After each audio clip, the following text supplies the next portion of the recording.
ቬራ ክራቮሳ በማህበራዊ ሚዲያ ላይ ባገኘችው ትልቅ የሞዴሊንግ ስራ እድል በእጅጉ ተደስታለች። ከቀጣሪዎቿ ጋር የምትገናኝበትን ቀን እየቆጠረች እንድትመጣ ወደ ታዘዘችበት ሀገር በጉጉት ውስጥ ሆና ትደርሳለች። የልጅነት ህልሟን ለማሳካት ሀገር አቋርጣ የመጣችበት የሞዴሊንግ ስራ ግን የሰዎቹ የሽፋን ስራ ለጨካኝ ዓላማቸው ያዘጋጁት ወጥመድ ነበር።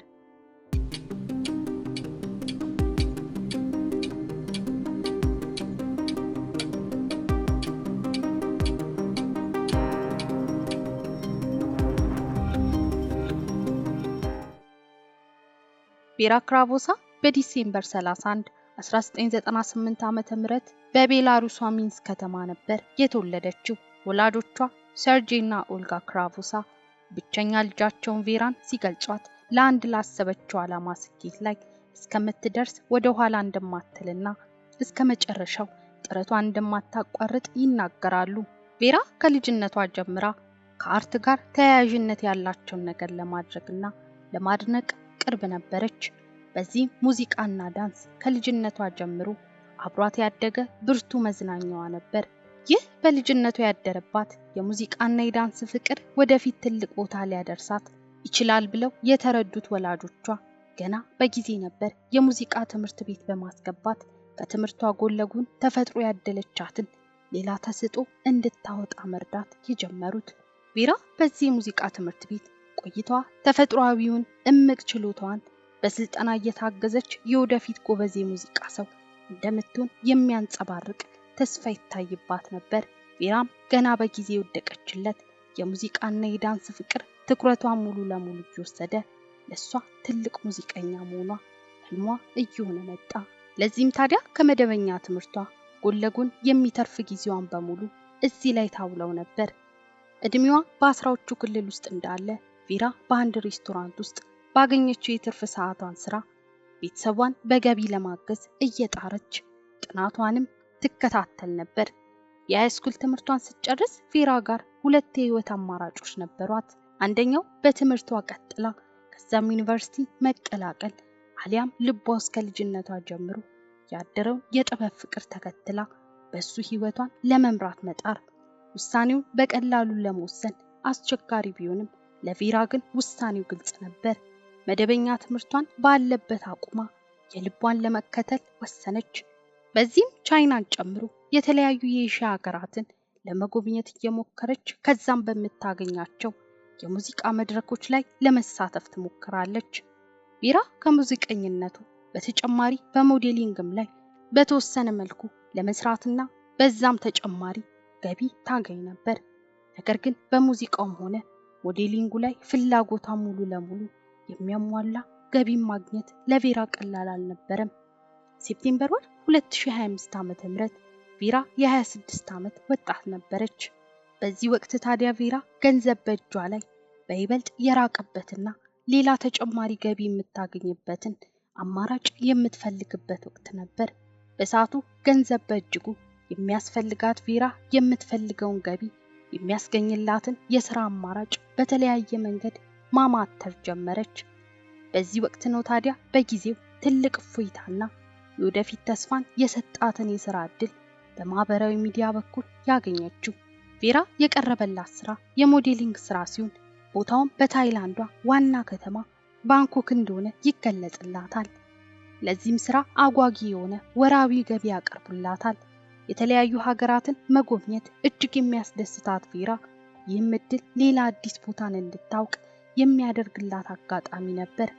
ዋናውና ትልቁ ነገር ግን ቬራ አጥብቃ የምትመኘውን ትልቅ ሞዴል ወይም ሙዚቀኛ የመሆን ህልሟን ለማሳካት አንድ እርምጃ ወደፊት የምትጠጋበት ትልቅ እድል መሆኑ ነበር። ሴፕቴምበር 12 2025 ዓ.ም ቬራ ወደ ታይላንዷ ባንኮክ ለማምራት በረራዋን ለማድረግ ኤርፖርት የተገኘችበት ቀን ነበር። እጅግ የጓጓችለትን ስራ በልቧ እያሰበች የጉዞ ሰዓቷን ትጠባበቃለች። ታይላንድ እንደደረሰችም ከቤተሰቦቿ ጋር ስለ ጉዞዋና ወደፊት ስለምትጠብቀው ነገር ታወራ ነበር። ለቀናት ያክል ከቤተሰቦቿ ጋር የነበራት ግንኙነት የቀጠለ ቢሆንም ኦክቶበር 4 2025 ዓ.ም ግን ቬራ ግንኙነቷ ተቋረጠ። ይህ ታዲያ ቬራ ወደዚህ ከተማ ስትመጣ የተነገራትና ያሰበችው በጎ ነገር ቀርቶ ወጥመድ መሆኑ የሚገለጥበት የመጀመሪያው ምልክት ነበር። ለቀናት በሰላማዊና ደስታ በተሞላበት ሁኔታ ከቤተሰቧ ጋር ግንኙነት የነበራት ቬራ በድንገት የጠፋው ድምጿ ቤተሰቦቿን አስጨነቀ። በዚህም ኦክቶበር 9 2025 ዓ.ም እናቷ ኦልጋ ለፖሊስ ሪፖርት አደረገች።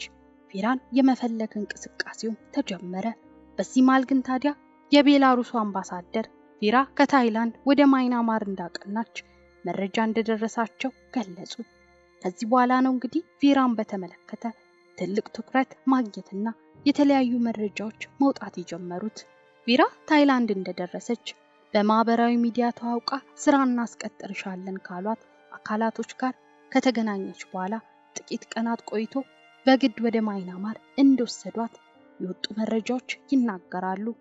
በዛም ይህ የተደራጀ ቡድን በማይናማር ለሚሰራው ህገወጥ ስራ ቬራ አንዷ ባሪያ ሆና ማምለጥ ከማትችልበት ትልቅ የወንጀለኞች ግዛት ውስጥ ገባች። ቬራ በዛ እንዳለች ተገዳ የወሲብ ግንኙነት እንድትፈጽም ትደረጋለች። ከዚህ በመቀጠል አንድ ሌላ መረጃ ወጣ። ይህም ታዲያ ቤተሰቦቿን የማይታወቁ ሰዎች እያናገሩ ልጃቸው የሰዎችን አካል ከውስጥ እያወጣ ለሚሸጠው የወንጀለኛ ቡድን መሸጧንና $500,000 የልጃቸውን አካል ለማግኘት መላክ እንዳለባቸው የሚገልጽ ነበር። የቬራ ቤተሰቦች ይህንን ያክል ገንዘብ መክፈል የሚችሉ ባለመሆናቸው ያላቸው አማራጭ የወንጀለኞቹን ቡድን መማጸን ነበር። በዚህ መሃል ግን ሌላ መልእክት ተላከላቸው። ልጃቸው እንደሞተችና ዋና የሰውነት ክፍሏም ከውስጧ ወጥቶ እንደተሸጠና አስክሬኗም እንደተቃጠለ የሚገልጽ ነበር።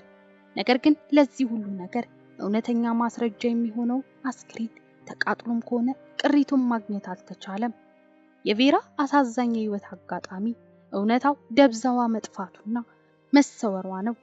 እነዛ ያልታወቁ ወንጀለኞች ለቤተሰቦቿ ላኩ በተባለው መልእክት የሰውነቷ ዋና ክፍሎች ለሽያጭ ቀርበው መሸጣቸውን ቢገልጹም የልጃቸውን አስክሬን እንኳን ማየት ያልታደሉት ቤተሰቦቿ ምናልባትም በህይወት ኖራ ሊሆን ይችላል በሚል ተስፋ አሁንም በማይጨበጡት ተስፋ ይጠባበቃሉ።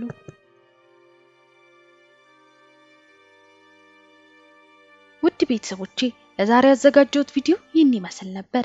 እናንተስ በዚህ ታሪክ ላይ ምን ሐሳብ አላችሁ? ሐሳባችሁን ኮሜንት ላይ አሳውቁኝ።